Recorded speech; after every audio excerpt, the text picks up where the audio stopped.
Es un gusto para nosotros como colectivo Filoparchando contar con su presencia en esta noche para hablar de un tema que parece cada vez más urgente y es cómo nos estamos vinculando desde el amor y qué pensamos que es el amor, si es alguna, no sé, como decía Julio Cortázar, que es un rayo que nos parte y nos deja estanqueados en la vereda, o si hay algo también activo en el amor y nosotros tenemos nuestro rol ahí también que podemos elegir.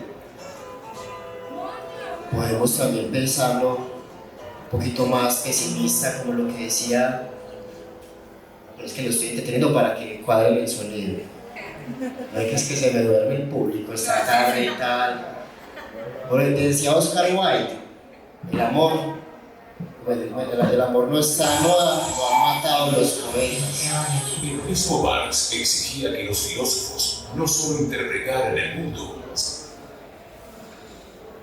Vamos a ver, si los poetas mataron el amor, los filósofos vamos a hacer el peritaje, el levantamiento de los despojos mortales de ese sentimiento que ha permitido la preservación de la especie humana en esta piedra que orbita un sol. Entonces, esperemos que, no sé, Wilder, ¿cómo estamos? Listo, con esas palabras de Cristian comenzamos entonces el programa de Filoparchando. Muchas gracias a todos los que están acá por venir y pues esperamos que nos sumemos el parche, que es el parche de conversar en torno a cosas de la cotidianidad y por medio de la filosofía. Entonces, Luis, dale.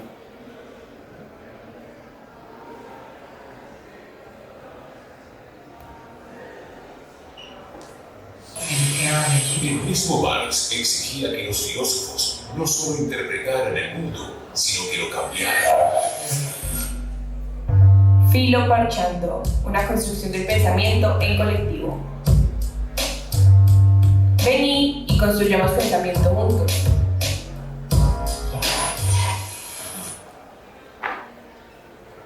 Recuerdo mucho una noche que llegué a casa después de un largo día. Estaba mamado, con un filo áspero, aguasaleado y con el ánimo a ras de piso. Mi mamá me recibió con una sopita de guineo. Me mandé el plato en par patadas mientras pensaba.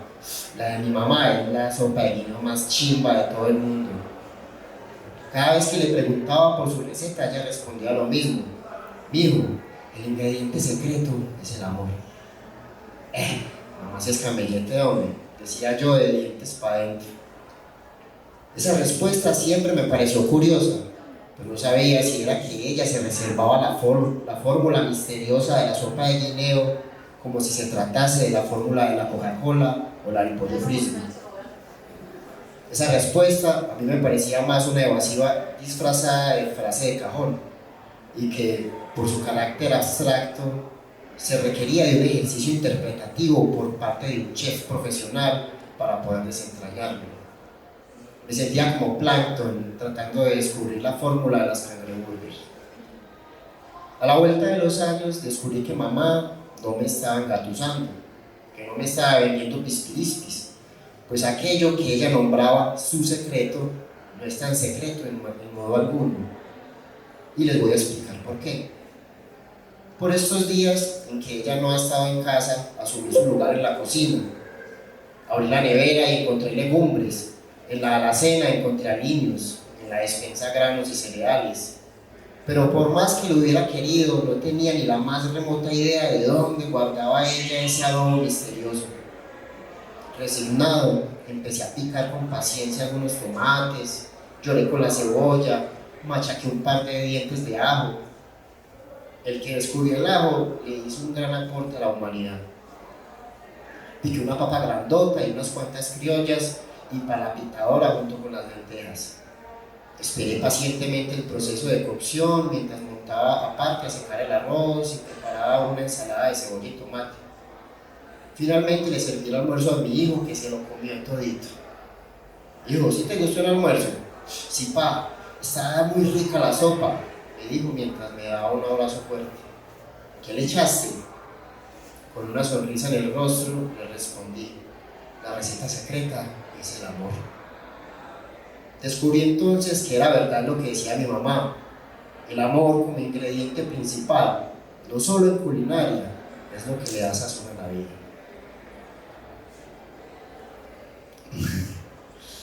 Muy bonito ese escrito de Cristian. Y precisamente hace significar ese ingrediente principal de las cosas en la vida. Y precisamente pudiese decir que de la vida misma, eso tan inexplicable que es la vida, también es precisamente lo inexplicable del amor, que es un sentimiento que no lo explicamos, solo parece ser que nos acontece. Pero bien, con este escrito comenzamos filoparchando. Muchas gracias a todos los que están. Espero que nos las oyemos, filoparchando principalmente.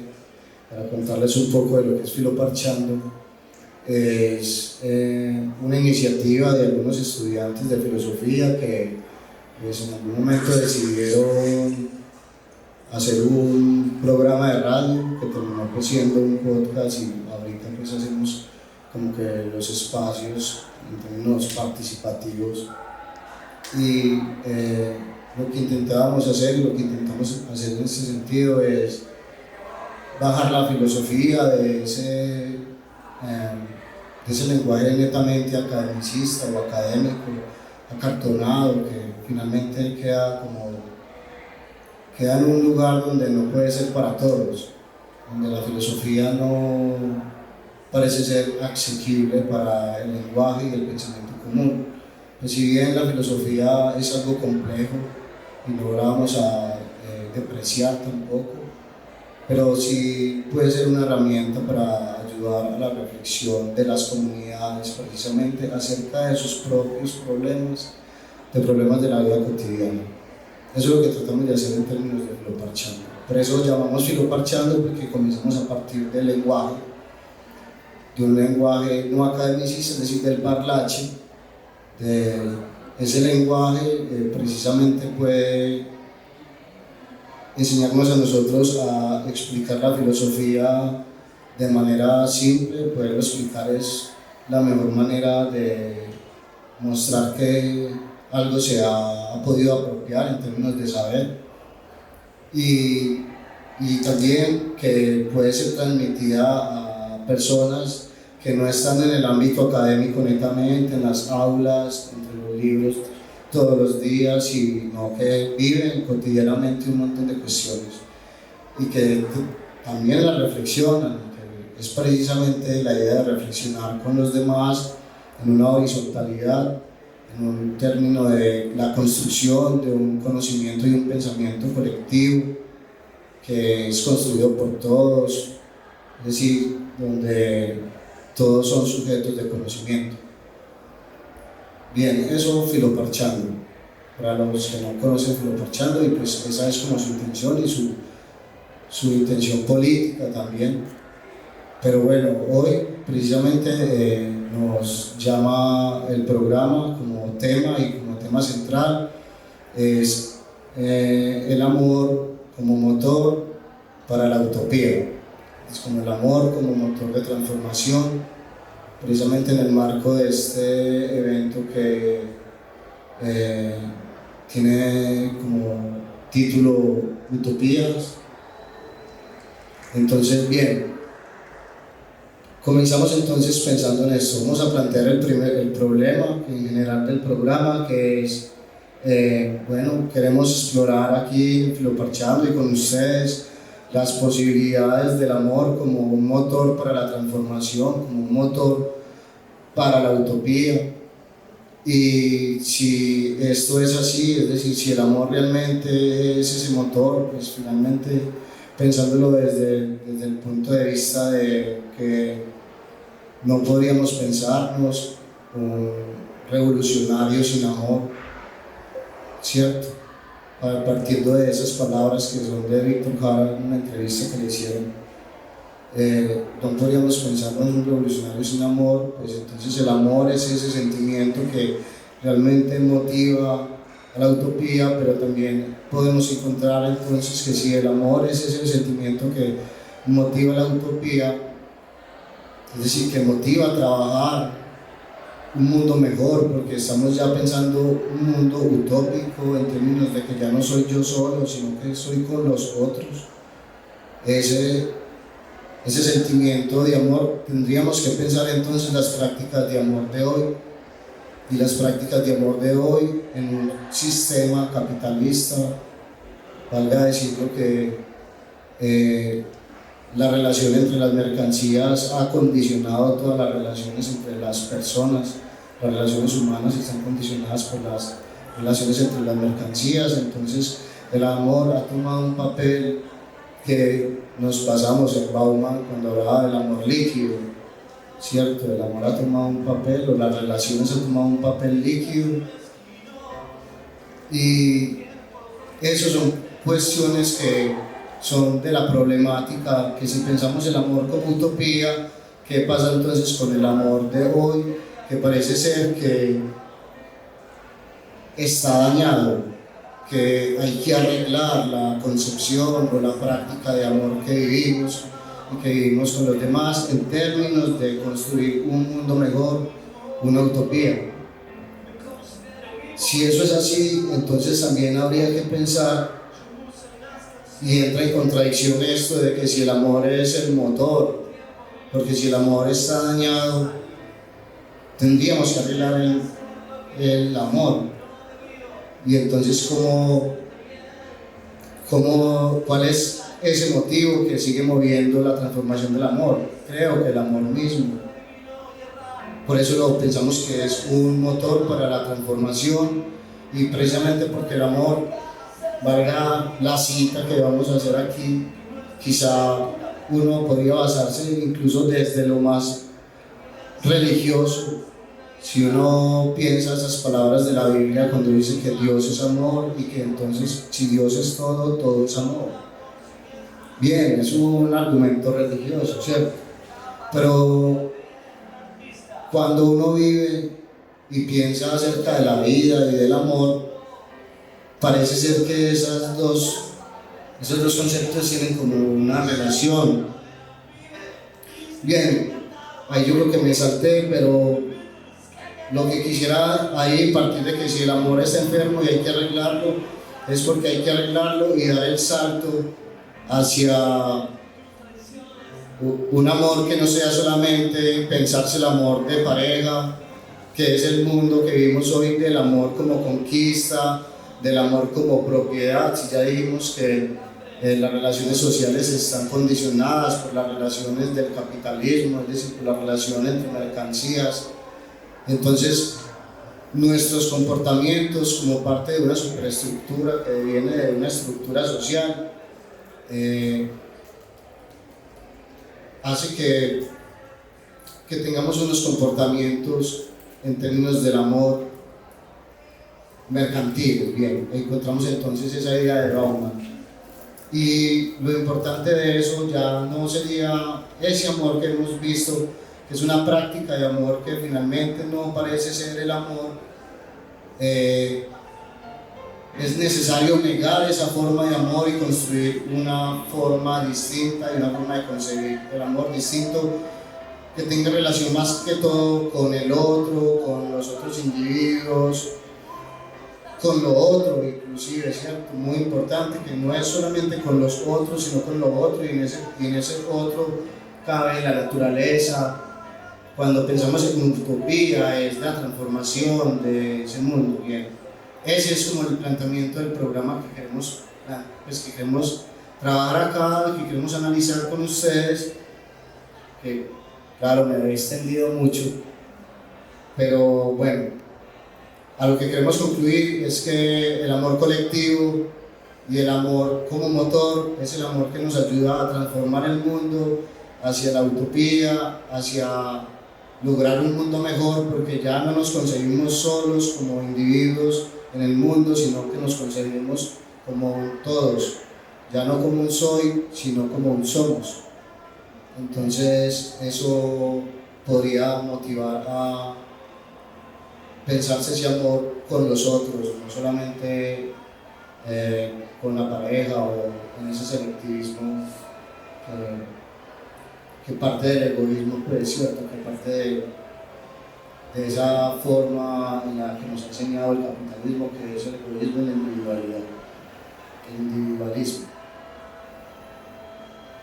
Bien, vamos a mencionar la paradoja del día, que no es esta la sección, pero vamos a mencionar la paradoja del día, que es una pregunta que hacemos para que luego, más adelante, a la hora de la participación, pues como que ustedes nos digan lo que piensan acerca de la paradoja, los que quieran participar, y pues en el transcurso de la problemática que vamos a exponer, pues ustedes podrán ir reflexionando y creando pues sus propias ideas.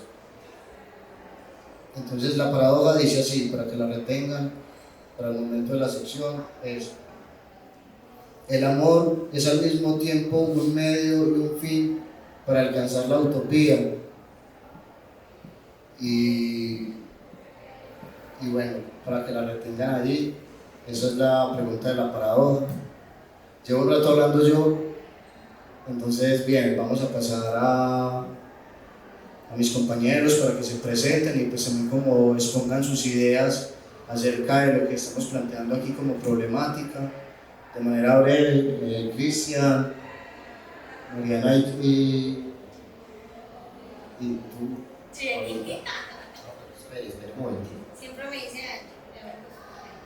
Bueno, entonces ya dado la introducción que hace el compa Johnny, lo que nos convoca en este encuentro de hoy de Filoparchando, sí me parece como relevante, pero primero empezar por presentarnos, porque no seamos unos extraños acá pues que ya están echando carrera. Yo soy Camilo Carmona, Cristian Camilo Carmona, estudiante de Filosofía de la Universidad de Antioquia. Y bueno, entonces tenemos dos conceptos que queremos relacionar, que sería el concepto del amor y el concepto de la utopía. Entonces sería como bueno empezar a hacer las definiciones o cuáles son la manera en que entendemos estos conceptos para poder empezar a tender puentes, a ver cómo es que se relaciona cada uno. Entonces ahí vamos tirando líneas. Entonces, Hola, mi nombre es Mariana Silva, me gusta estar con ustedes esta noche. Y bueno, el amor. Primero, sería interesante preguntarnos qué entendemos por amor, porque es que el amor en sí mismo nos han dicho muchas cosas. Entonces el amor es decirle a alguien que lo quiero, el amor es comprarme una ropa, el amor es hacer una comida. Pero acá lo que queremos enlazar es ese concepto de amor como la posibilidad de crear algo, ¿cierto? Todos nosotros somos una creación. Fuimos de una fuente, un espermatozoide de un óvulo y ahora somos nosotros. Si desde ahí entendemos el amor, podemos ver que es la unión de dos fuerzas, que se vuelven una tercera. Y una unidad se vuelve una dualidad y luego una trinidad. Esa fuerza que crea y se destruye a sí misma. Y es la fuerza de la naturaleza. Todo lo que crea y se destruye, pues es amor en sí mismo. Entonces, somos amor. En ese sentido, cada uno de nosotros transpira amor, mueve amor en su cuerpo. Cada célula está haciendo ese proceso. Está muriendo y naciendo otro.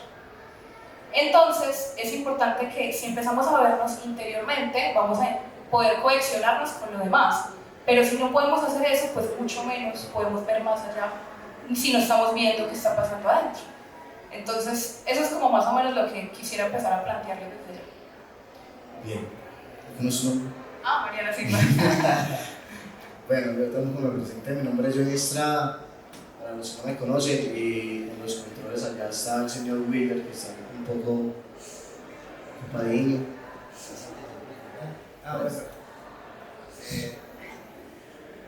Mucho gusto, mi nombre es Wilder Carmona, gracias por haber venido pues, por agradecerle pues al espacio, ¿cierto? Por abrirnos aquí en el CRAM. Por ahí hay unos, ¿ustedes saben qué es el CRAM? Que es como una recopilación ahí como de archivos, no sé, pero bueno, sería bueno que ahorita se pasen por ahí y vean también eso, importante, como archivos acerca de la paz en Colombia y toda esa versión del conflicto, muy apropiado para lo que venimos a hablar aquí también, ¿cierto? Filoparchando. Y bueno, vamos a ver qué sale esta filoparchada esta vez, esta tarde. Pero bueno, no hay de Yo vigil. creo que deberíamos pasar a nuestra próxima sección, el nuevo del parche. Vamos a presentar el nuevo del parche. Bien, quería... no, presentemos el nuevo del parche primero. Bueno, buenas noches para todos y para todas. Espéranos un segundito, por favor. Espera. Master, ¿cómo va la Pero es cosa? que va a sonar la cortinilla.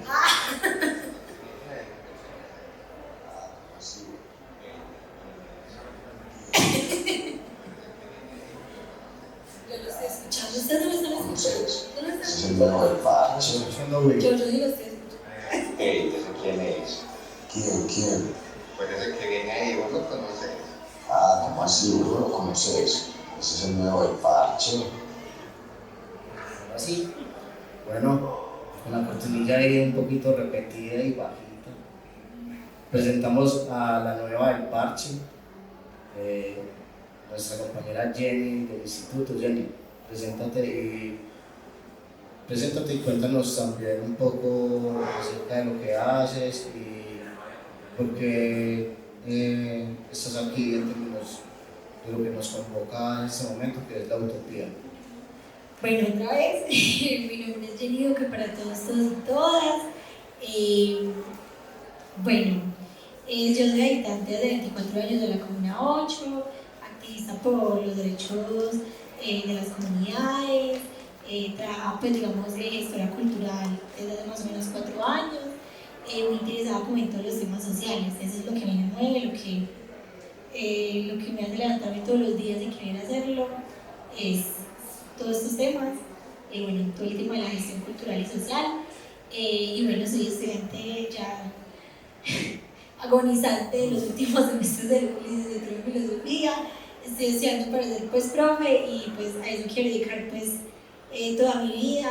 Yo no quiero seguir, digamos, yo creo que uno, hablando del tema del amor, yo todos los días me levanto y digo, mucha, trabajar es un mal lugar, que yo creo que nadie le gusta trabajar, pues si a alguien le gusta trabajar aquí. Pero bueno, pero yo creo que algo que me motiva como levantarme y trabajar y hacer las cosas es precisamente el amor que tengo por la docencia, por la enseñanza, y es algo que a mí me parece muy enriquecedor, sobre todo porque siempre hay unas nuevas preguntas que poner allí, y siempre me doy con más preguntas que respuestas, entonces me parece como muy interesante. Muchas gracias pues como los compañeros por la invitación. Lo que me trae por aquí es seguir pensando el tema del amor y la utopía, sobre todo en el tema de los movimientos sociales, que por estos días ha estado mucho movimiento, mucha discusión, qué significa ser parte de un movimiento social, qué pasa cuando uno se nombra activista, si eso sí puede pasar, qué tensiones pueden ocurrir ahí, sobre todo en esta ciudad como Medellín, por ejemplo. Y bueno, ya podremos desglosar los temas, los dos conceptos que traigo a propósito del compañero Cristian, del amor y la utopía, y cómo eso se conjuga, y también qué tensiones hay pues alrededor de estos conceptos que me parecen como tan apasionantes. Muchísimas gracias, Jenny. Muchísimas gracias. Sabes que me hacías pensar, y para comenzar a hablar de utopía, esa cuestión del trabajo, ¿cierto? Que dice, no hay nadie que le guste trabajar. Y es precisamente porque el trabajo es tan ajenado, es decir, que lo que uno produce en el trabajo no es para uno, se convierte en un trabajo engorroso porque uno no se realiza en el trabajo. Entonces, precisamente la utopía sería la posibilidad de uno poderse realizar en el trabajo, de uno trabajar y que eso lo satisfaga de tal manera que usted lo necesite, ¿cierto? Que usted trabaje porque precisamente eso es lo que lo realice y desarrolle todas sus potencias. Pero en el mundo de hoy, en este mundo que está necesitado de utopía, trabajar es algo engorroso, algo maluco. Pero es precisamente eso de trabajar, si lo miramos en términos de objetivación, de cómo es que el ser humano puede objetivar cómo el ser humano se objetiva a partir de lo que va creando en el mundo y cómo ha creado el propio mundo, da cuenta de que el ser humano tiene la capacidad de crear y que el trabajo es esa actividad esencial en tanto que el ser humano puede crear su mundo. Esa es la posibilidad fehaciente de que la utopía puede ser. Entonces, bueno, no se quería decir eso, pero precisamente para acudir al llamado de Christian de que pensáramos entonces la definición de utopía y amor, pues no pensar la definición, sino construir quizá de pronto entre todos los que estamos acá una definición. Yo por lo menos podría decir que en términos de amor, si nos remitimos a la filosofía, pues qué mejor que remitirnos al banquete, que es un texto que nos habla del Eros y que se plantean allí diferentes formas del amor, pero una que es la exposición de Sócrates acerca del amor es como la que más nos interesa en términos de que es un discurso concluyente cuando se pregunta acerca del amor en términos del eros y que se define como algo que se puede llamar así como que amar es desear lo que no se tiene. Entonces amar es desear lo que no se tiene y una vez lo tienes pues ya no lo deseas porque ya lo tienes. Él plantea una cuestión así como de uno ama eso que es inalcanzable. En ese sentido el amor es utopía cuando uno piensa utopía como no alcanzable. Allí lo que plantea Sócrates y Platón en el banquete hay una dialéctica entre amado y amante que hoy en día si uno lo actualiza podría verla en las relaciones sociales. Pero eso sería importante que lo analicemos después. Yo por lo menos podría decir eso del amor. Me gustaría que de pronto Christian y Mariana y William y Jenny construyan de pronto un poco más acerca de ese concepto de amor. Yo voy al banquete, pero también para hablar de utopía, si pensamos que el amor es desear lo que no se tiene, es desear eso inalcanzable, que una vez lo tienes ya no es utopía. Pensar en el concepto de utopía como lo presentaron, pues como lo presentó por primera vez Tomás Moro, ¿cierto? Es en su obra Utopía, publicada en 1516, donde habla de una sociedad perfecta que está más en la fantasía que en esta realidad. Y allí toma utopía como negación y utopía pues que viene de topos, de lugar, entonces lo toma como un no lugar, entonces la utopía como un no lugar, y eso es lo que es precisamente pensarse que la utopía es algo que no existe, ¿cierto? Que es un mundo que surge de la imaginación, que es un mundo que lo vemos tan lejos que podría no alcanzarlo nadie aún. Pero bien, habrá que pensar también, yo soy más optimista y digo que no es un no lugar, sino más bien un lugar que aún no existe, pero que existirá y que puede existir. Y esa es la fe de la utopía, pues la fe en términos de creer que la utopía es realizable, de que la utopía se puede hacer por medio no de la fe exactamente, de creer en una deidad, en el paraíso, sino de la acción del ser humano, de que el ser humano puede crear la utopía con sus propias manos. Bien, y cuando uno piensa en utopía como algo que parece ser imposible, es bueno entonces rescatar las palabras de Eduardo Galeano, cuando habla de que la utopía no sirve para caminar. Y habla de la utopía como ese horizonte, como algo que está en el horizonte. No sé qué dicen si quisiesen leer el poema o Mariana, porque es un poema precisamente de Galeano. No, bien, decíamos que no es un poema, es una entrevista que le hicieron a Galeano, pero que está ahí como en un fragmentico que se puede leer. digamos, en el lenguaje galeano que es tan poético. Sí, esa referencia que hace Galeano, precisamente él explica en esa entrevista que a él se le adjudica esa cita, pero en realidad eso fue algo que pasó con un profesor que llamaba Bernardo Birri o Ricardo Birri, no me acuerdo bien el nombre, que a un estudiante le preguntaba, bueno, entonces, la utopía, ¿para qué sirve? Entonces respondía que ella está en el horizonte, le acerco 2 pasos, ella se aleja 2 pasos, camino 2 pasos y el horizonte se corre 10 pasos más allá. Por mucho que yo camine, nunca lo alcanzaré. ¿Para qué sirve la utopía? Para eso sirve, para caminar.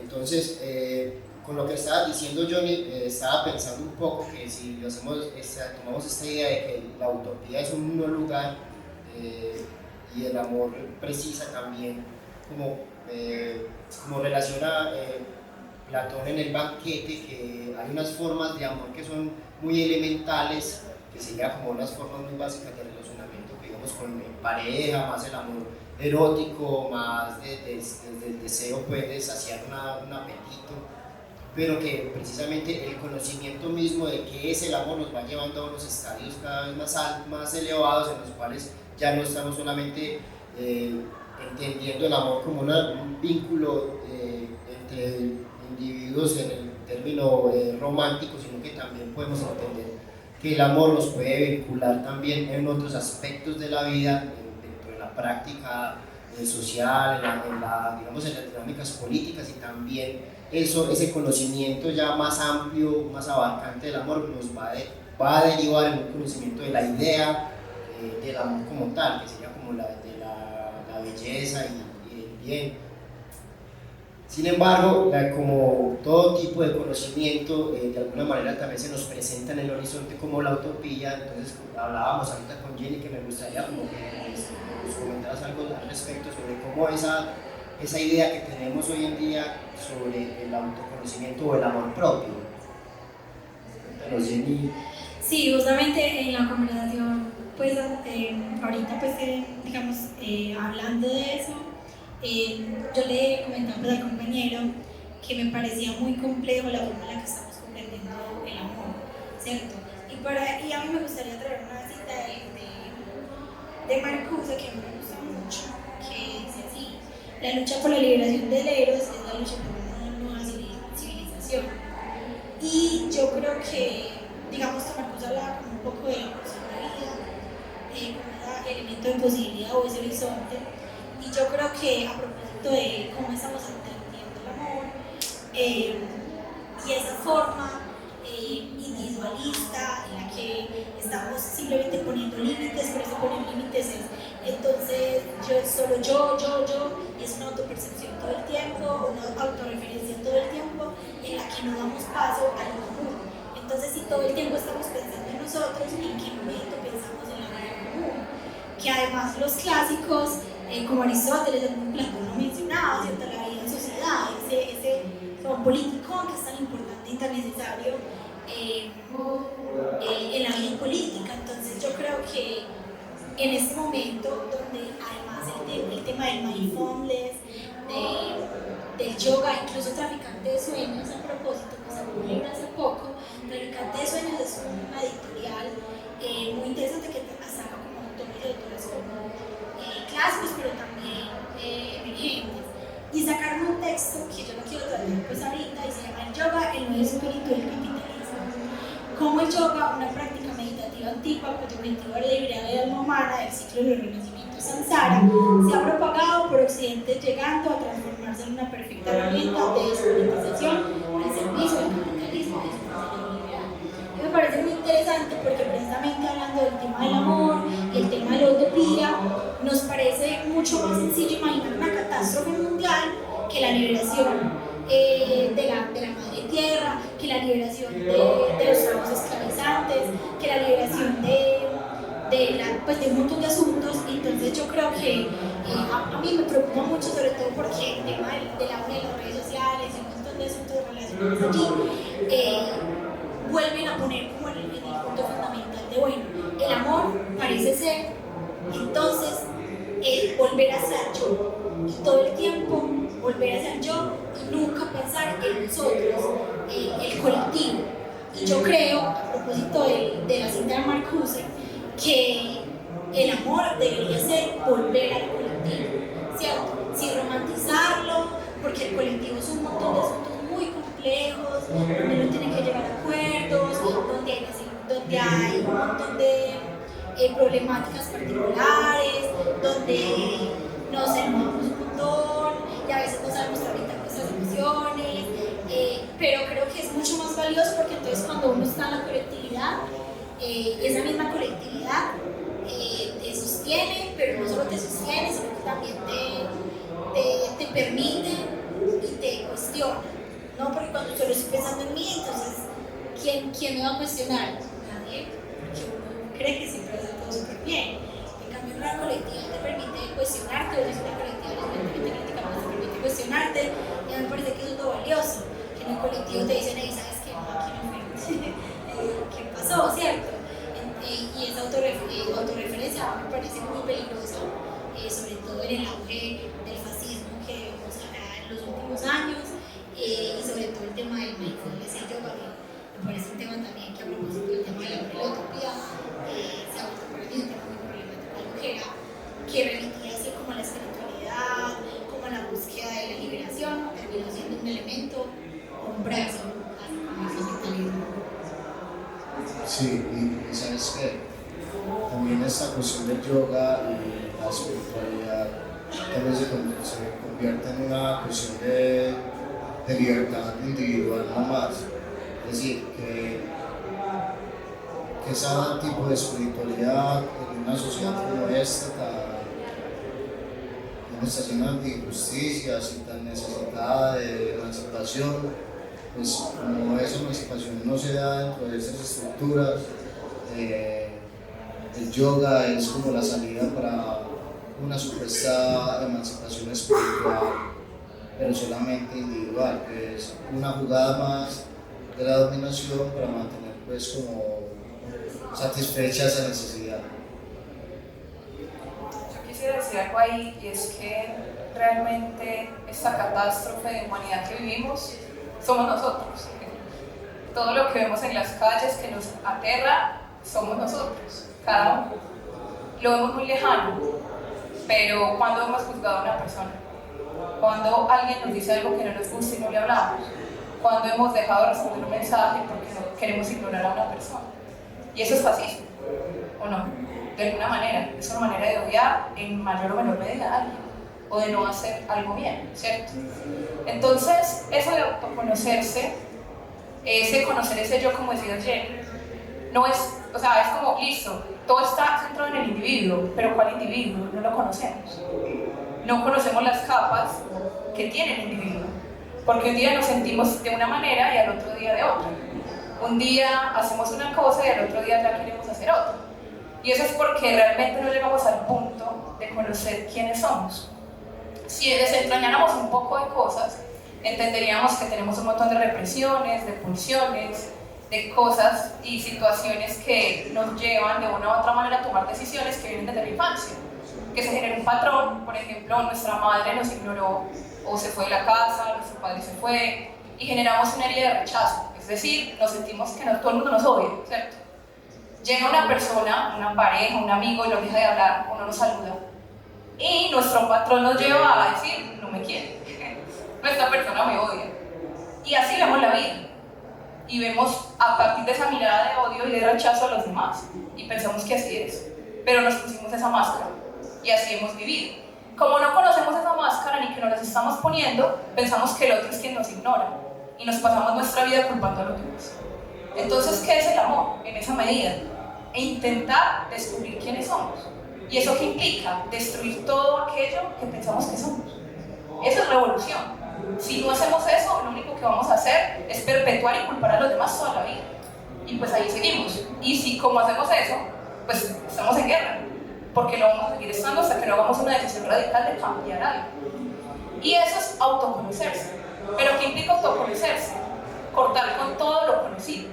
Entonces se vuelve un círculo que es muy constructivo, pero que también es un círculo destructivo. Ese es el amor.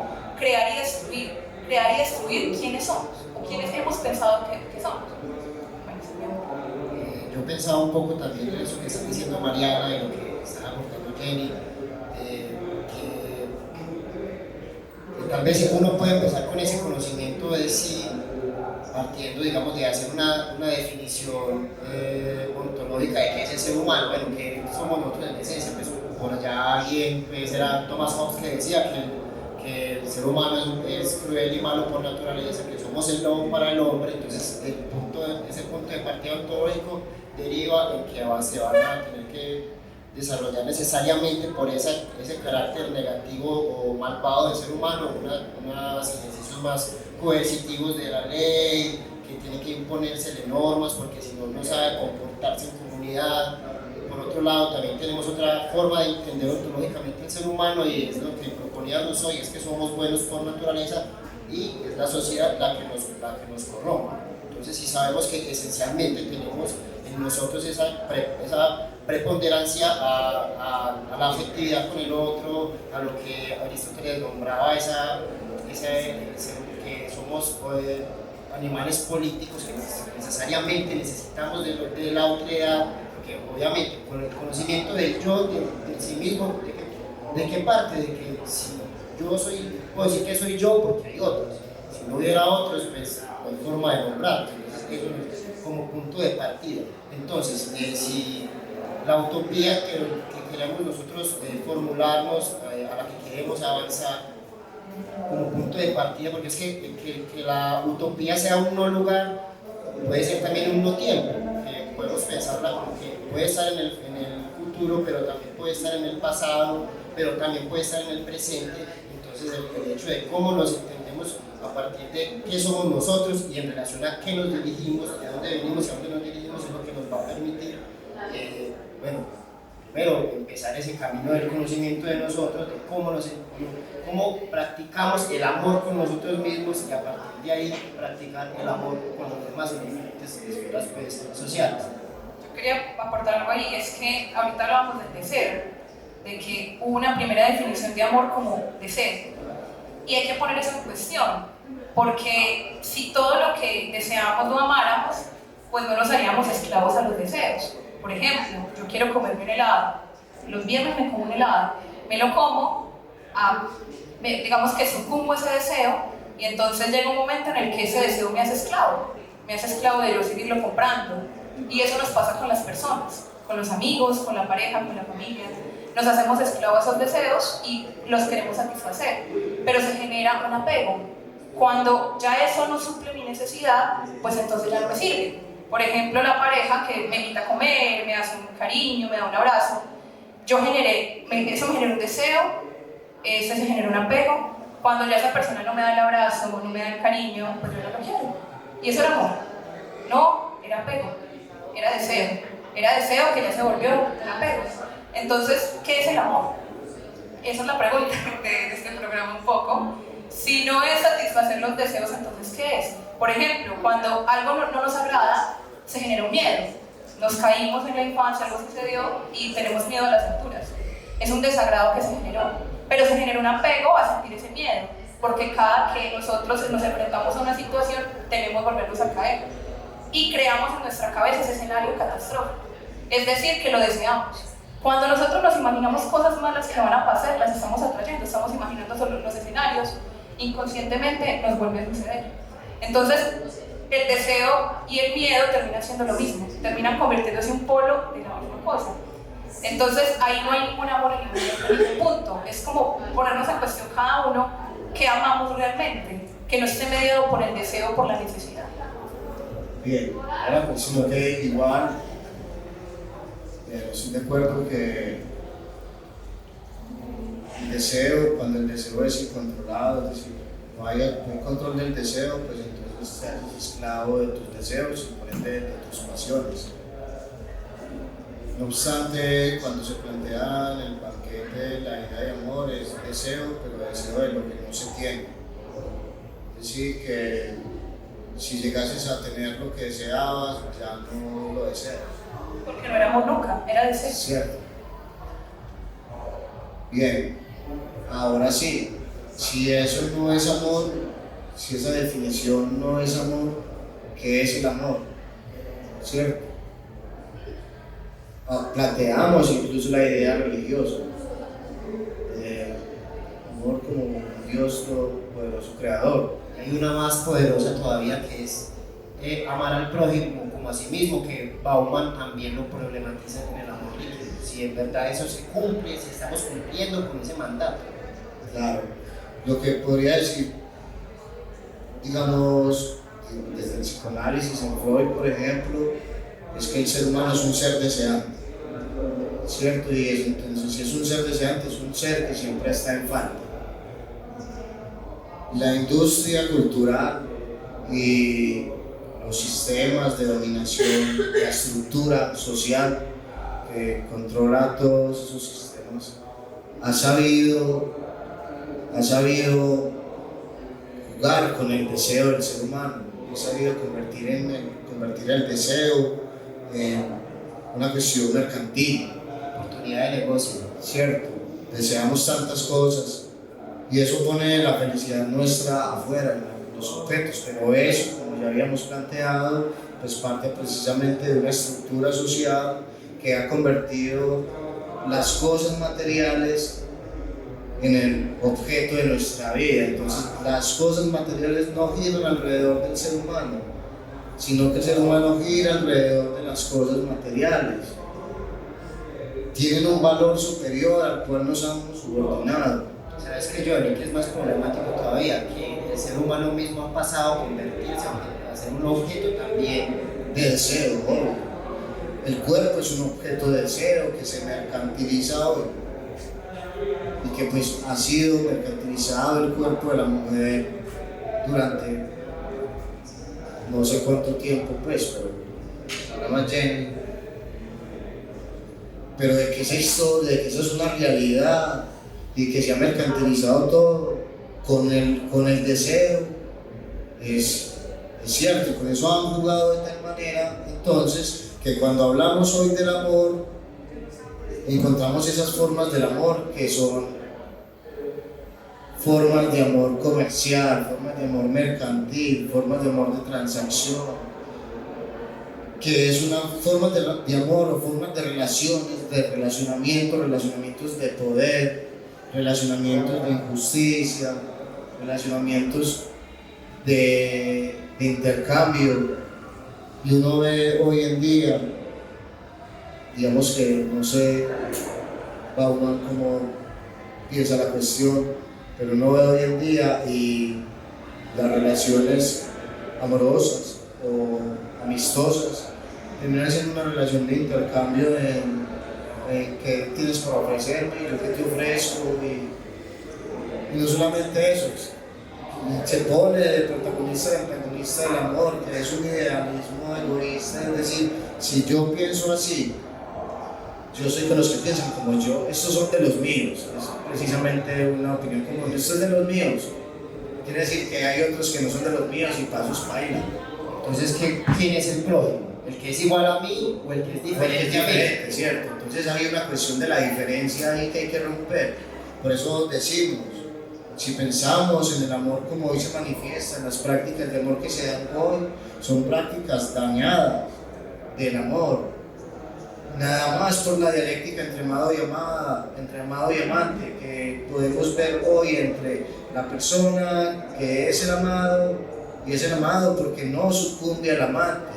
El amante sigue estando en falta del amado, por eso lo ama, ¿cierto? Y se juega esa dialéctica que parece un poder en parejas, donde parece ser que unas veces juega el papel de amado, otras veces juega el papel de amante, pero eso genera sufrimiento.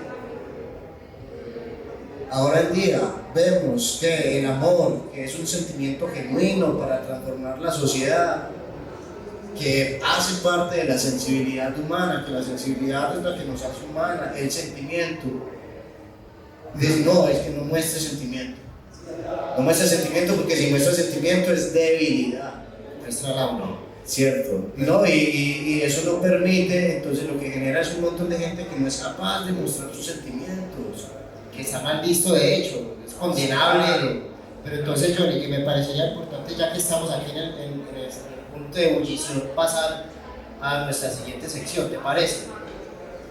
Bien, sí, yo creo que podemos pasar a la siguiente sección. Yo realmente quería terminar con que, si bien encontramos que hay estas formas de que concebimos el amor y el amar, que podemos construir entonces eso que planteaba Jenny, que es el amor dando un paso hacia lo colectivo, hacia la otredad, y a la otredad en términos de ya no pensarse, es decir, no es el enamoramiento simplemente, es como yo percibo, concibo y practico el amor con mi vecino, con el que tengo al lado, con mi compañero de trabajo, con el habitante de calle que pasa y me dice: hola, ¿qué más? Estoy viendo estas manillitas y tal. ¿Cómo soy con eso? Es decir, ¿de qué manera yo puedo aceptar la otredad y la diferencia para poder construir ese mundo utópico? Porque ese mundo utópico no se construye desde el individualismo, desde el egoísmo, desde la diferencia. Tiene que existir esa ruptura y romper esa cuestión de la diferencia, de este no es igual a mí. Entonces yo creo que es importante plantearse la concepción del amor, sacarlo de ese ámbito específico de la relación de pareja y extenderlo a las relaciones humanas totales, es decir, todas las relaciones humanas que finalmente están movidas por amor. Cuando pensamos en cuestiones como Spinoza, la potencia, lo que mencionó Jenny también sobre la pulsión de vida y la posibilidad, que es siempre la utopía. Entonces, quería mencionar eso porque pues, si bien entendemos que hay una problemática con las prácticas del amor, tenemos que salvar el amor y llevarlo a ese ámbito más amplio que es la colectividad, la solidaridad, la construcción del mundo con nosotros. Bien, pasamos a la siguiente sección. DJ Will.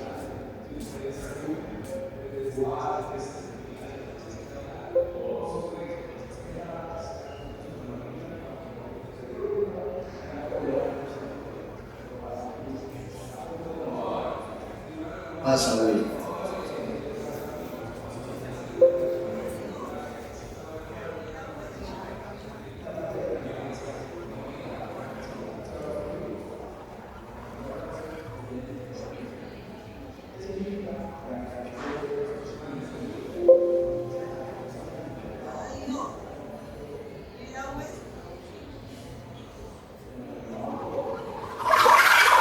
¿Sabías que la gente sigue diciendo que tú y yo estamos locos? Ay, no. Mera vuelta o qué? Mera cuestión. Esa cortinilla nos gusta mucho, hombre, que esa es la señora madre del Wii. Un saludo para la mamá de Will. Y no, pues eso quedó con un folclore que ni pa' qué. Eso es lo que queremos en Filoparchando, ¿cierto? Hablar desde lo parchado, que a veces nos pongamos como complejos, o complejos no, sino que pues, bien la filosofía lo que exige también es detenerse en las partes. Pero bueno, pasamos a la mera cuestión, que como mera cuestión teníamos una pregunta, pero ya estamos pues como en ese momento álgido, o ese momento donde se plantea pues que necesitamos pasar el amor a sacarlo del ámbito netamente del amor de pareja y llevarlo al ámbito del amor entre personas, entre colectivos, la solidaridad, la empatía, la aceptación de la diferencia, tomar en cuenta a los demás. Son esas formas y prácticas que no son el amor ágape, pero que también son prácticas de amor y que son posibilidad para la construcción de la utopía, porque la utopía no se construye como lo plantean las Fuerzas Armadas, armas, pues creo yo que no se construye desde allí. Pues pienso que es algo contrarrevolucionario, haciéndome bella. Es una revolución que derrama sangre, no es una revolución, sino voltear la tajada, es adquirir el poder. Incluso Johnny, eso tiene mucho que ver con lo que formulamos en la paradoja, y es como fines y medios no pueden ser distintos. O sea, yo no puedo, esto no lo planteaba, yo no puedo perseguir fines muy loables y que son, pues, digamos, de alguna manera maravillosos y justos, pero si entonces voy a llegar a ello a partir de métodos ruines, sí, entonces claro, ahí se desvirtúa hay un problema.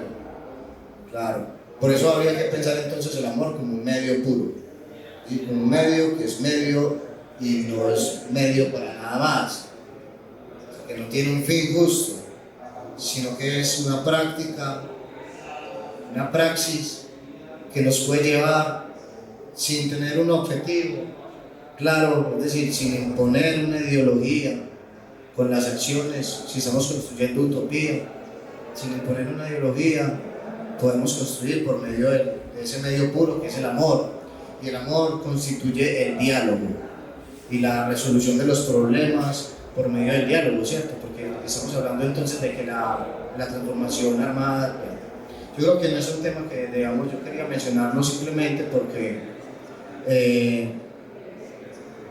creo que es por medio de esas prácticas, con la solidaridad con los otros, que se construye la utopía, no imponiendo una ideología, no esperándola en el mañana, no pensando en la utopía como algo que está en el futuro, sino algo que se realiza hoy, con mis propias acciones, con lo que yo tengo a la mano, con lo que yo hago diariamente, es con la praxis.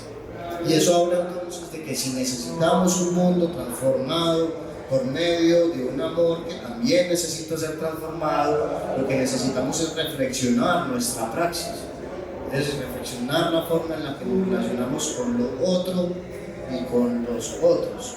Me gustaría preguntarle a Jenny, porque ahorita pues hablaba con los compas y entonces me parece que podemos plantear el asunto, y es que si podemos hablar de que hay una utopía o podemos hablar de múltiples utopías como las mismas prácticas que... Pero hagamos una cosa, hagámosle la pregunta de la mera cuestión a Jenny. Vamos a la mera cuestión. Listo. Pero ya la mera cuestión se la voy a dictar, se la voy a leer, perdón, Jenny. Aquí ya se me olvidó. Ya no, hablando de eso, del amor como medio puro y motor de la transformación,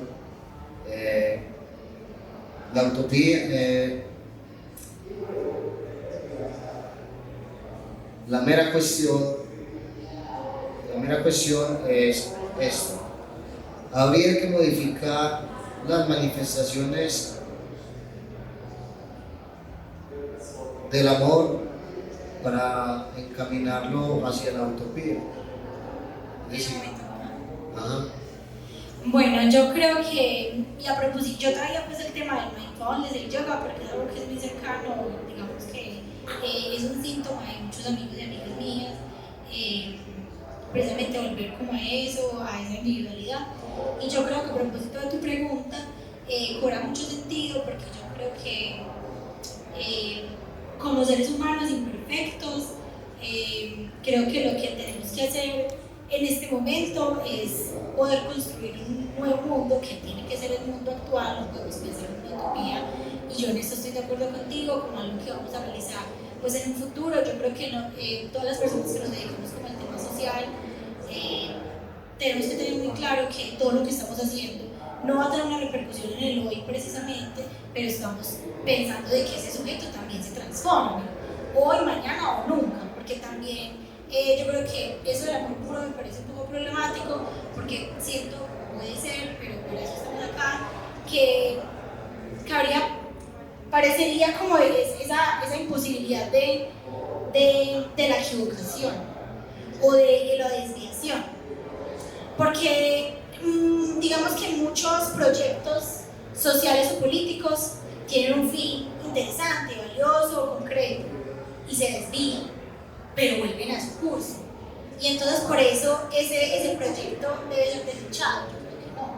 Yo creo que el amor como una manifestación de múltiples escenarios también abre el camino para preguntarnos y que nosotros también tenemos algo en nosotros que nos asusta, que quiere permanecer en lo oscuro todo el tiempo, pero que se manifiesta con el otro lado, con la crueldad, pero que uno dice, por eso para mí parece tan importante el amor como manifestación colectiva y que bueno, esa crueldad que nosotros tenemos o que se manifiesta de alguna manera se pone en tensión con esa colectividad, ¿cierto? Y dice, no, aquí tenemos otras formas de ser. Entonces yo creo que en este momento hay unas manifestaciones del amor que creo que sí es necesario repensar, como siempre lo he dicho, colectivamente, sin romantizar lo colectivo, porque en lo colectivo hay muchos escenarios que puede que no nos gusten, porque también parece ser que cuando hablamos de lo colectivo es como ese escenario ideal y perfecto, y no. Ahí también ocurren escenarios que no son propicios y que incluso se desarticulan todo el tiempo, y todo el tiempo están en capas y subcapas que uno dice, esto no va para ningún lado. Cuando un colectivo se pregunta por qué estamos aquí, para qué estamos acá, o por qué estamos haciendo, si no vemos ningún cambio material en nuestra vida, ¿cierto? Y yo creo que a propósito de la utopía y el amor, nosotros sí tenemos que pensarlo en términos de clase. ¿Quiénes somos nosotros? ¿Quiénes somos nosotros los que defendemos la vida? ¿Quiénes defendemos la paz? ¿Quiénes defendemos los derechos humanos? ¿Quiénes defendemos el agua? ¿Quiénes son los otros? ¿Quiénes no defienden eso? Y que también es importante nombrarlo, que yo creo que la mayoría somos quienes defendemos eso. Y yo creo que también, y eso creo que transversaliza la clase y que es importante no perderla de vista. Y por eso mi problema es con la forma de volver siempre al yo, porque entonces todo el tiempo estamos culpando. Usted no tiene casa propia, no, pues usted no se ha esforzado lo suficiente. Usted no consigue un trabajo ideal, no es porque usted no hizo los contactos necesarios para poder llegar al trabajo ideal. Usted no se levanta lo suficientemente temprano para poder conseguir lo que usted sueña. Es que usted, además, una cosa que ahora es terrible, yo me siento un domingo a las 8 de la mañana a ver el celular y a la media hora yo estoy como escandalizada, porque yo digo, pero si no estoy haciendo nada. Yo me pregunto, pero ¿por qué tendría que estar haciendo algo yo un domingo a las 8 de la mañana? El descanso, el elemento de posibilidad, la imposibilidad, por ejemplo, de las juventudes para acceder a un trabajo digno por más de 3 meses, un contrato que un mes, eso de alguna manera también imposibilita el amor, también imposibilita la utopía, porque estamos rotos, estamos cansados, estamos agobiados, no podemos pagar el alquiler, porque sentimos que no somos suficientes para el otro y la otra, porque sentimos que no vamos a poder encontrar el amor si no somos seres perfectos, y eso me parece muy problemático, y está transversalizado por la clase, por la raza, por el género. Entonces a mí me parece que, hablando del tema de la utopía, creo que no podría ser un amor. ¿Cuál es el concepto que utilizas tú? No, lo utilizamos como medio. Eso, ajá. Pues yo siento que, no pienso pues que si hay una manifestación más propia del amor y de la utopía, es en el caminar juntos y en el que muchas veces no vamos a saber lo que estamos haciendo, pero vamos para adelante, porque además es muy propio de nosotros también, ¿cierto? No lo estamos haciendo muy bien, pero vamos para adelante, porque así somos nosotros, ¿no? Lo levantamos todos los días con una esperanza de hacer, y que es lo que creo lo que no debemos perder. Todos los días nos levantamos para qué, hacer qué. Yo me levanto todos los días a hacer qué, por qué, para qué. Para mí es muy importante preguntarme, yo creo que también hay como una pregunta de la pregunta. Precisamente por eso lo planteábamos, y es precisamente porque las actividades que realiza una persona que trabaja y que lucha por uno mejor no está movido por otra cosa que sentimientos de amor, profundos sentimientos de amor y humanismo. Bueno, y qué pena, yo quería hacer un paréntesis con lo que tú venías diciendo, que nosotros no sabemos hacia lo que estamos haciendo y no sabemos hacia dónde vamos, pero sí hay algo que tenemos muy claro y es que ya sabemos qué es lo que no queremos que siga sucediendo. Entonces, sí, eso precisamente hace parte de lo que es importante el amor como un conocimiento, no conocimiento solamente de mi individualidad, sino el conocimiento, como vos lo decías ahorita, el conocimiento contextual, que hacemos parte de unas estructuras de dominación, que estamos sometidas por ellas, que el hombre mismo ha sido el que ha construido el mundo que hay hoy en día, el hombre mismo tiene que ser también capaz de construir un mundo distinto. Y un cachito, qué pena ahí, antes de que se me olvide, y es que tratamos de hablar de lo social como entonces somos los que trabajamos de lo social en la comunidad.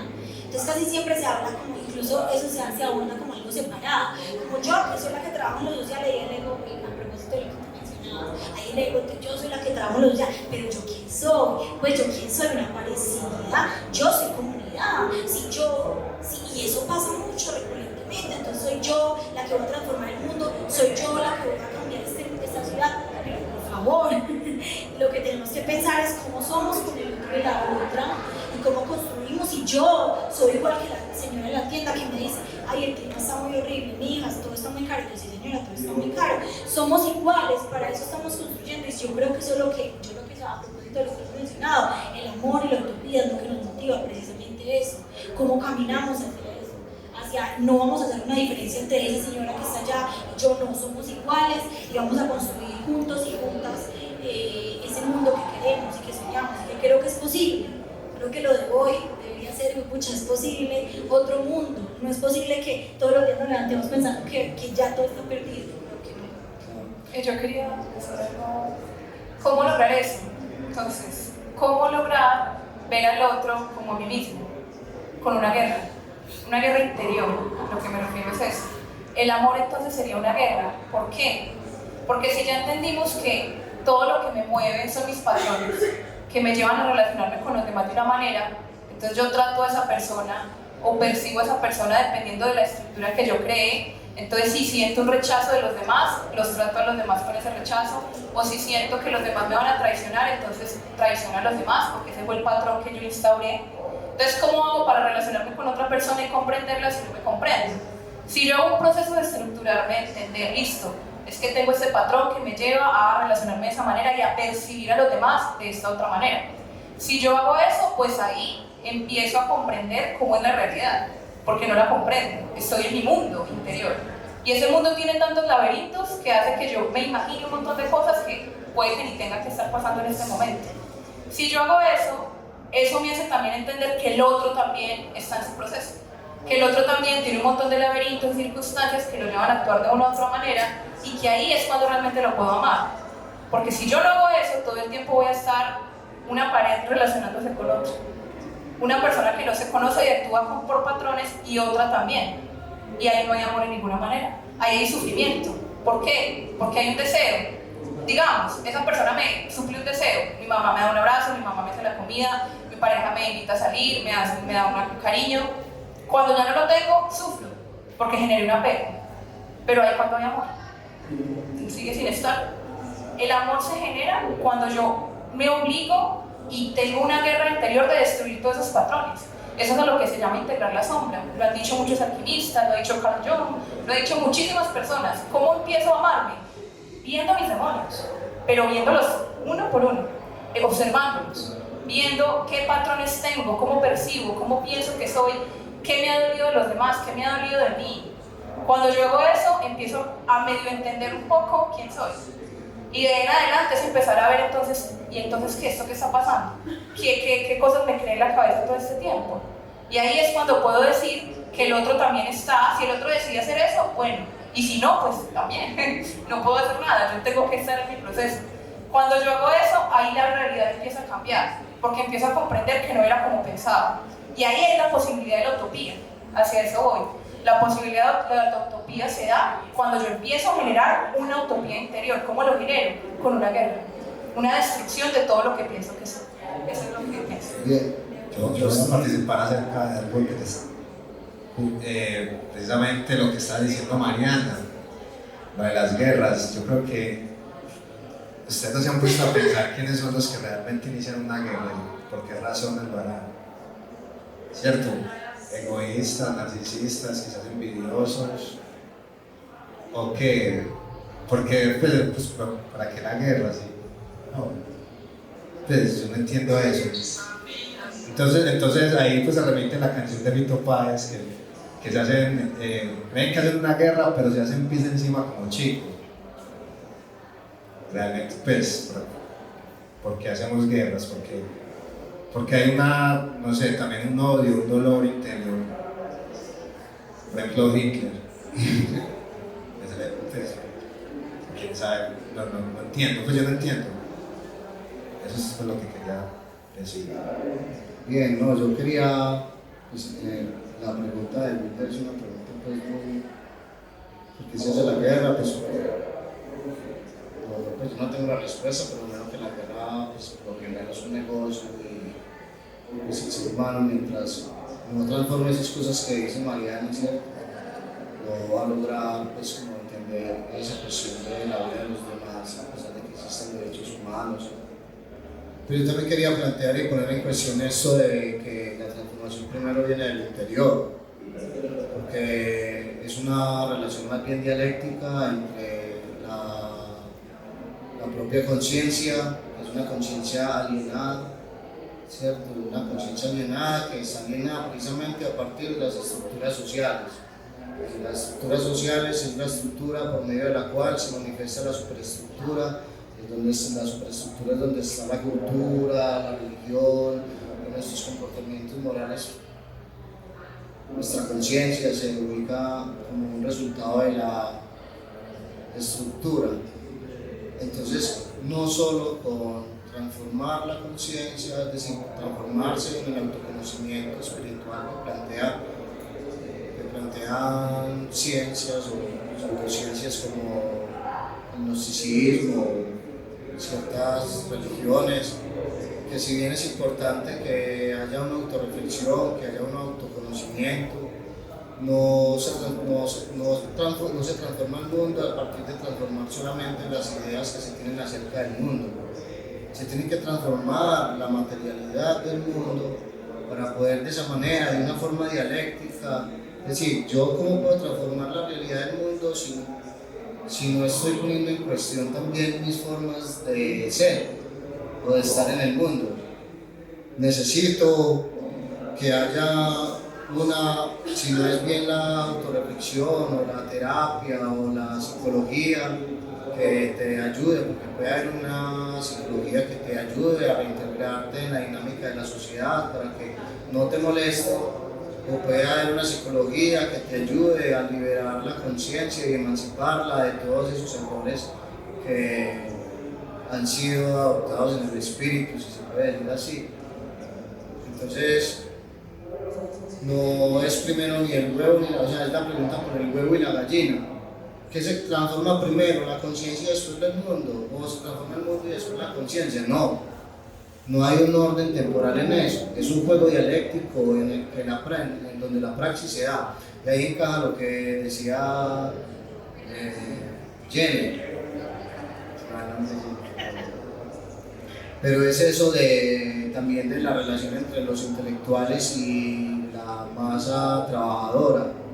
Es decir, el intelectual se creería, y eso es la crítica que le hace precisamente Marx a los hegelianos de izquierda que creen que van a transformar el mundo transformando las frases del mundo. Es decir, creen que van a transformar el mundo atacando las frases del mundo con otras frases. Y lo que también pasa entonces en ese sentido es que no puede ser que primero se dé un trabajo solamente intelectual para después trabajar el mundo, para después transformar el mundo. Y ahí es donde está el universitario, el trabajador social, el que va a las comunidades con la idea previa de lo que va a hacer, en vez de hacer una encuesta y mirar y entender qué es lo que necesita la comunidad, cómo es que esa comunidad a partir de sus propias necesidades necesita ciertas transformaciones urgentes y no a partir de la idea previa. Entonces ahí es donde está la diferencia entre, no es primero aquí, después en la materia, o primero en la materia, después aquí, sino una relación dialéctica entre teoría y praxis, es lo que plantea sería, mientras pensamos el mundo, transformarlo. O sea, Exactamente lo que tú dices. no es quedarse pensándolo y ya. Claro, Yo creo, puede ser. qué pena, muchachos, en aras del tiempo, que podamos como avanzar, recogiendo un poco lo que se estaba diciendo, es como que, bueno, listo, convengamos en que ser es hacer, pero el hacer, en este caso, necesariamente tendría que ser un hacer amoroso, que colectivo, que sea de verdad atravesado por el conocimiento de sí, el conocimiento de las condiciones socioeconómicas en las que está situado el individuo amoroso. Entonces las transformaciones tienen que hacerse necesariamente, no solamente digamos, únicamente en la manera en que percibimos o pensamos el mundo, sino cómo hacemos, cómo mostramos en la práctica cómo se hace. Entonces en el cuartico de la U podemos... Espera, me voy a aceptar la reflexión ahí, y es que toda acción viene de un pensamiento. Todo lo que hacemos, primero lo pensamos o lo sentimos. Si yo voy a un supermercado y compro algo es porque tenía el interés de comprarlo, me vino a la mente, tuve una sensación de hambre, vi un deseo, hoy lo compro. O sea, las acciones no vienen solas, las acciones primero vienen por la mente, se procesan. Vienen ahí y llevan a que yo haga o no haga algo. Entonces, si yo no hago, digamos, un estudio de lo que estoy pensando y lo que estoy sintiendo, lo que voy a hacer va a ser lo que estoy pensando y lo que estoy sintiendo. Entonces eso es muy racionalista. ¿Y dónde queda el inconsciente? ¿Dónde queda Por el eso, sentido? pero si mi mente está llena de un montón de patrones, o inconsciente también se le puede llamar, si está llena de eso, mis acciones van a estar mediadas por eso. A eso me refiero, no es que yo todo lo que piense ya lo tengo completamente hecho, no. Hay muchas voces en nuestra mente que nos llevan a hacer una cosa u otra y que son patrones. Por ejemplo, el hecho de que alguien nos diga algo, nos dé rabia y no lo dejemos de mirar, eso es algo que se pudo generar en la infancia, que ya no lo queremos ver. Y ese patrón se generó y yo ya lo sigo haciendo, pero pasó por ese pensamiento y me llevó a una acción. Bien, sí, claro, yo creo que eso tiene razón Mariana, y pensamiento de acción es precisamente pues, como una teoría de la acción. Puede haber acción sin motivo, y si no ha sido racionado, pues si no ha sido racionado es un impulso, pues por eso hay gente que la encarcelan porque es un asesinato doloroso, las otras cosas. Pero bien, lo que yo quería apelar es que no hay que poner una cosa antes de la otra, sino poner la teoría y la práctica en ese juego dialéctico, donde la praxis es algo que se reflexiona, y en ese sentido el amor, como una praxis también, puede ser algo reflexionado. Pero bien, pensando en prácticas de amor, vamos a pasar a la siguiente sección. Hey, compa, ¿y qué pensás vos? Dilo, en el cuartico de la U. Bueno, ya nosotros hemos echado mucha carreta, ustedes saben que se nos duermen. En este momento vamos a pasar a cederles la palabra, y en esta sección les traemos una pregunta, es la siguiente: Café y carreta. ¿Cuáles son esas prácticas de amor que llevas a cabo diariamente y que de alguna manera aportan a la transformación? Bueno, primero voy a hacer un saludo aquí para mis compas del Club Literario de la Ley de San Antonio de Prado, los amo, gracias por acompañarme. Pero bien. Eso es amor. Eso es amor. Sí, ¿Ustedes quieren ver una práctica de amor? Eso sí es amor, eso sí es puro amor. Bueno, sí, no, vamos a hacer la pregunta, y bueno, ¿quiénes quieren participar? Alcen la mano, alcen la mano. ¿Cuáles son esas prácticas? No se duerman, examen. Esas prácticas que hacemos diariamente, cotidianamente, que por pequeñas que parezcan, de alguna forma, pues, que ustedes consideren que por pequeñas que sean, algún granito de arena están aportando para la transformación. Pero ¿cómo es la pregunta? ¿Cuáles son esas prácticas de amor que llevas diariamente? ¿Cuáles son esas prácticas de amor que llevas diariamente y que aportan a la transformación? ¿Quién quiere comenzar? Por allá, por la izquierda. Yo. Preséntate, guapa. Bueno, yo me llamo Lorena. Yo creo que una de las cuestiones en las cuales yo pongo más mi alma, por lo tanto amo, es a través de mi profesión. yo soy docente y pues lastimosamente es una profesión un poquito infravalorada, pero yo creo que cuando hay vocación o cuando hay amor por lo que se hace, uno sí logra ver que de pronto con un saludo a un estudiante o un hey, ¿cómo seguiste? Ya no te sientes mal, te veo raro hoy. Yo siento que con esos actos de amor uno transforma un poco, transforma a persona y a la vez esa persona transforma sus familias y por lo tanto la comunidad. Rosa Lore, muchísimas gracias.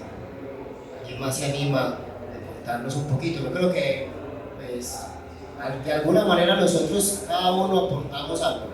No sé, comentemos un poco.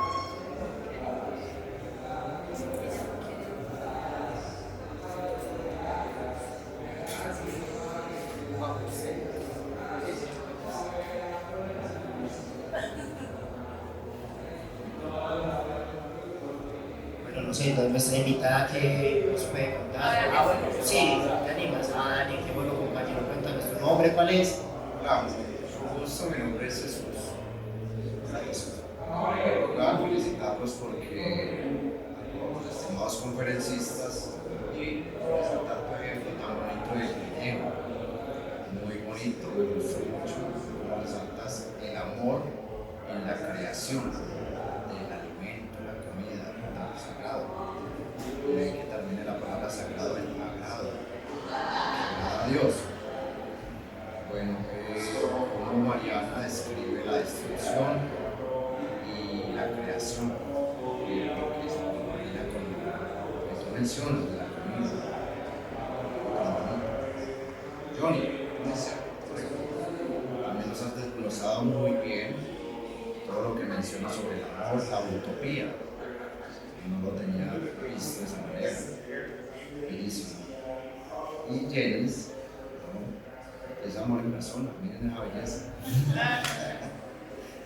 Bueno, yo describiría el amor como, mira la palabra, enamorado, enamorada, bien enamorada, o enamorado, morado de amar, enamorarnos de las cosas, ¿cierto?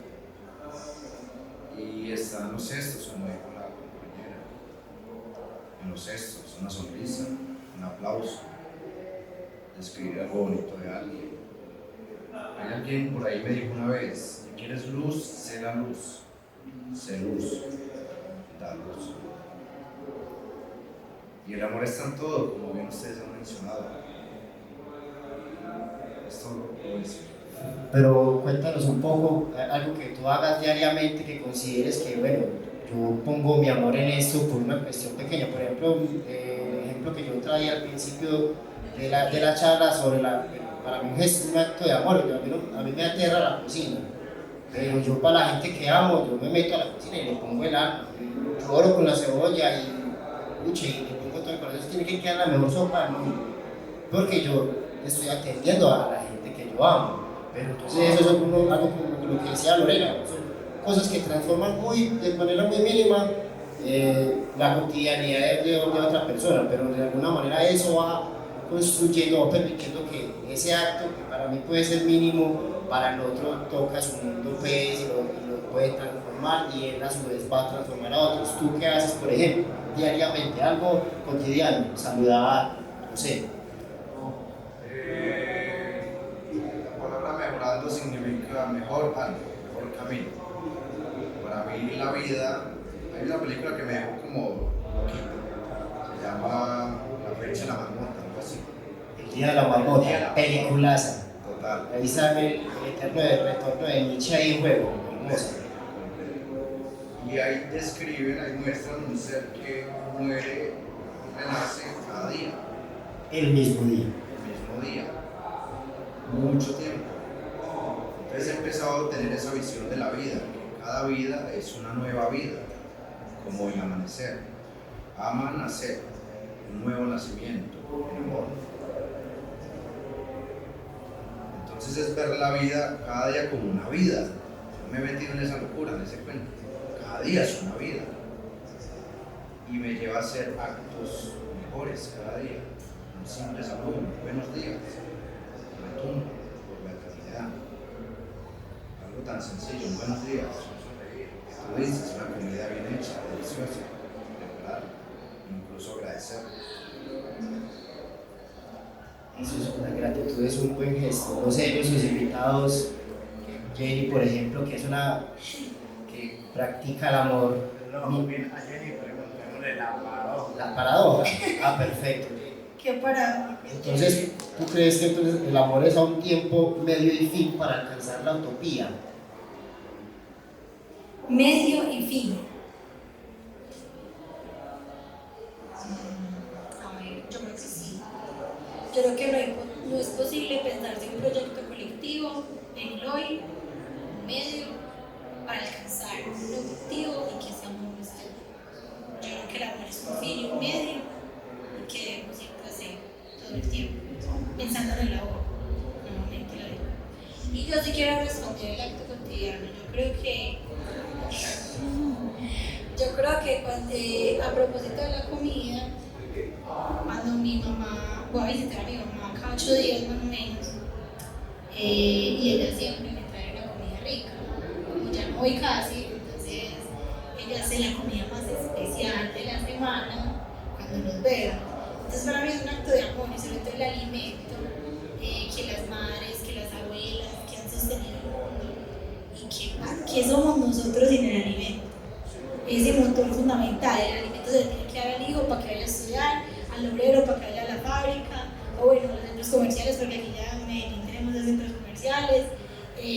Pues el alimento es el aspecto fundamental y que ha sostenido el mundo entero. Y que hay una frase que me gusta mucho que es como los pequeños actos, no se ven muchas veces, pero sostienen. Y para mí es la manifestación del amor. El alimento, cuando la mamá, la abuelita, la tía, porque casi siempre recrean las mujeres, dan ese alimento con ese amor y no agarradas de esa poesía tan hermosa sobre la comida. Y cuando yo cocino, por ejemplo, para mi hermana, ahí está el amor. Y yo me emociono cuando lo hago. Creo que esos son pequeños actos cotidianos que están todo el tiempo en nuestros barrios, con nuestras comadres, con nuestras abuelas, nuestras familias, que muchas veces no lo vemos como tan importante, tan relevante, pero realmente sostienen el mundo. Y nos sostienen a nosotros y me sostienen a mí porque me también.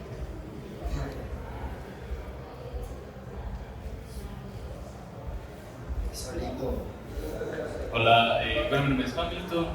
Yo quería responder a la paradoja. Pues considero, digamos, que el amor es a la vez tanto medio como fin. Como fin, pensarlo desde la utopía, me gustó mucho pues, lo que nos leía pues, Cami respecto al hecho de para caminar. O sea, no es para llegar ahí directamente como que hay un fin específicamente vamos a llegar a una forma de amar, sino lo que nos permite también seguir pensando en que se puede generar cada día más amor.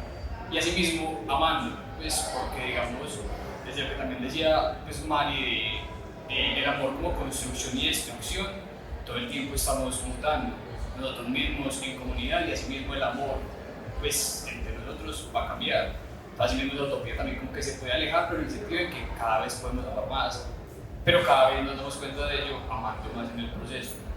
Entonces es importante también pues lo que decía Gini me pareció muy bacano desde pues también salir un poco de esa individualidad, porque claro, o sea, en el proceso mismo de amar es importante conocerlos y es importante también entender cómo los amamos y cómo también pues, proyectamos ese amor, pero también pensarlo desde la perspectiva pues, de lo social, de lo comunitario y no quedarnos, por ejemplo, desde la perspectiva de que muchas veces para más que no soy lo suficiente para amar o ser amado, sino que pues, en el camino también como que vamos en el proceso, entonces me gusta pensarlo como ambos, como fin y como medio, porque a partir de ello podemos aprender muchísimas cosas, aprender con el otro y seguirnos pensando en un mundo en el que cada vez se pueda amar más y seguir pensando en esa utopía, no como que vamos a llegar allí directamente, sino que todos los días podemos repensarla para que podamos hacer mucho más para amar.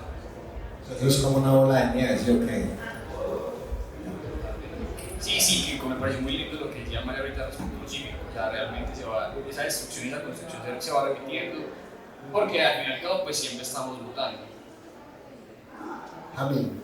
Qué lindo. Muchísimas gracias por esas palabras. Yo incluso acerca de eso que planteó el compañero, teníamos una cita por acá que es muy concisa con eso. Y dice así, dice en el texto de Bauman sobre el amor líquido, dice así: casi nada se parece tanto a la muerte como el amor realizado. Cada aparición de cualquiera de las dos es única pero definitiva. Toda vez que aparecen, nacen por primera vez y renacen, saliendo de la nada, de la oscuridad del no ser, sin pasado ni futuro. Cada una, cada vez, empieza desde el principio, dejando al desnudo lo superfluo de las ramas del pasado y la vanidad de cualquier trama del porvenir. Eso de nacer y renacer, eso de planteaba, es que Luis nos planteaba la idea de Spinoza de la potencia del conatos, esa fuerza que hace nacer la vida. Y eso, en términos de, si uno hace la extrapolación hacia el amor, pues entonces como que le casa. Pero bueno, yo creo que hemos llegado al final del programa, no vamos a hacer más secciones, tenemos otras 3 secciones, pero mentiras.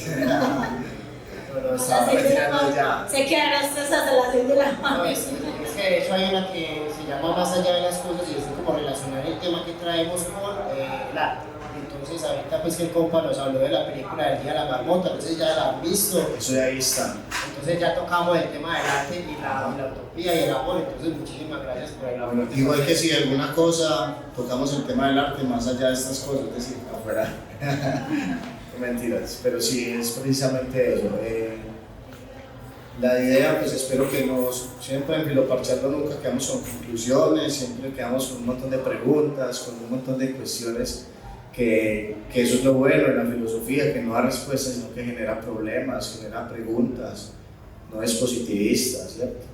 Y en ese sentido, pues nos queda la idea de pensarnos el amor en lo colectivo, de pensarnos la utopía, de pensarnos la transformación, de pensarnos la solidaridad, la empatía, todas esas cuestiones que son necesarias para la transformación, pero también la autorreflexión, el autoconocimiento, poder romper esas barreras que nos separan de los demás.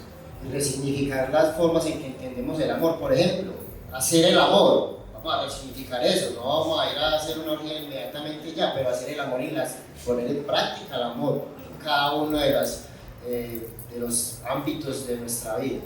Esa es la invitación. De hecho, en esta conversación hicimos el amor. Sexo oral. Agradecerles mucho por la discusión que tuvimos acá.